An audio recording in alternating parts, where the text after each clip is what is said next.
علی اکبر یہ بھی بتائیے گا، کیونکہ ظاہر سی بات ہے یہ صورتحال ہم کافی دنوں سے دیکھ رہے ہیں کہ ایک جنگی کیفیت ہے مشرق وسطیٰ کے اندر جو معاملات اس وقت دکھائی دے رہے ہیں، اس کے بعد اب یہ جنوبی ایشیا کے اندر بھی ایک جنگ جو ہے وہ واضح طور پر چھڑ چکی ہے. خطے پر کیا اثرات مرتب ہوں گے، یا پھر اقوام متحدہ یا عالمی طاقتیں اس میں کوئی کردار ادا کر سکیں گی؟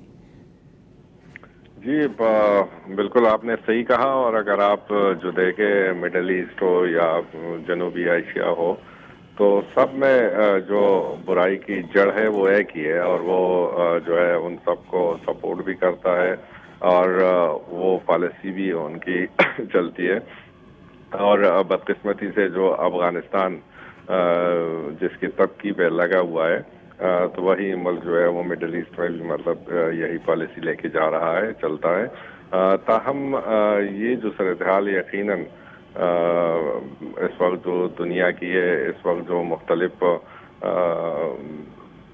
جو جنوبی ایشیا کی ہے، مڈل ایسٹ کی ہے، یا اگر ہم مطلب روس اور یوکرین کی بات کریں تو یقیناً یہ اس میں ایک اور اضافہ ہو رہا ہے جو کہ دنیا کی طاقتوں کے لیے یا معیشت کے لیے جو ہے وہ درست دکھائی نہیں دے رہا. اور بالخصوص جو ہے اس ریجن کے لیے اس میں بڑی بڑی طاقتیں بھی ہے، جو چائنا ہے، رشیا ہے، اور اس کے ساتھ ساتھ جو ہے ایران اور ترکی بھی ہے کہ وہ ان معاملات پر نظر رکھے ہوئے ہے. اور یقیناً وہ یہ سوچتے ہوں گے اور ان کو تشویش بھی ہوگی کہ پاکستان اور افغانستان دو مسلم ممالک ہے، اور ایسی صورتحال میں جہاں پر جو ہے مسلمان ممالک جو ہے وہ امریکہ اور یورپ کے نشانے پہ ہے، تو آپس میں لڑنا یقیناً جو ہے وہ فائدے والی بات نہیں ہے.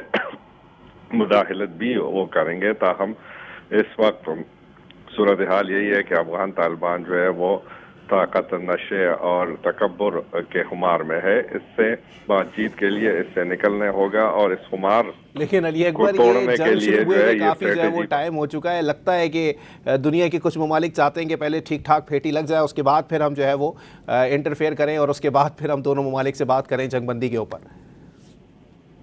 جی ایسا ہی ہے، کیونکہ مذاکرات اور جو ہے وہ منتوں سے اس سے تو باز نہیں آیا، اور ان کو سمجھایا بھی گیا تھا کہ نہ کرے آپ اس طرح پاکستان کو اتنا ایزی نہ لیں. جو دوست ممالک ہیں ان کو بھی پتا ہے کہ اس خمار سے نکالنے کے لیے ان کی پینٹی لگانی جو ہے وہ ضروری ہے. اور ابھی جو سلسلہ چل پڑا ہے، اور یہ جو ایئر فورس نے ابھی کارروائی کا آغاز کر دیا ہے، تو یہ اتنا نان سیریس اس کو نہیں لینا چاہیے. اور پاکستانی ایئر فورس آپ کو پتا ہے کہ دنیا بھر میں اس کی ایک بوم ہے. اور پھر افغانستان کے تو چپے چپے کا پاکستان کو پتا ہے، وہاں تو جہاں جہاں بھی دہشت گرد ہے، جہاں جہاں بھی ان کی تنصیبات ہے، جہاں بھی ان کے منیشنز ہے، تو سب نشانے پر ہے. تو یہ جو پینٹی ہے اس وقت یہ لگنی ضروری ہے، تاکہ ان کا جو سپر پاوروں کو گرانے کا، توڑنے کا یہ جو خمار ہے، تاکہ ٹوٹ جائے اور ان کو پتہ لگ جائے کہ حقائق کیا ہے، پاکستان کیا ہے، اور مذاکرات کیسے کرنے ہیں. اور یا ان کو پاکستان کے ساتھ جو ہے وہ رکھنا چاہیے، اپنے دہشت گردوں کے ساتھ.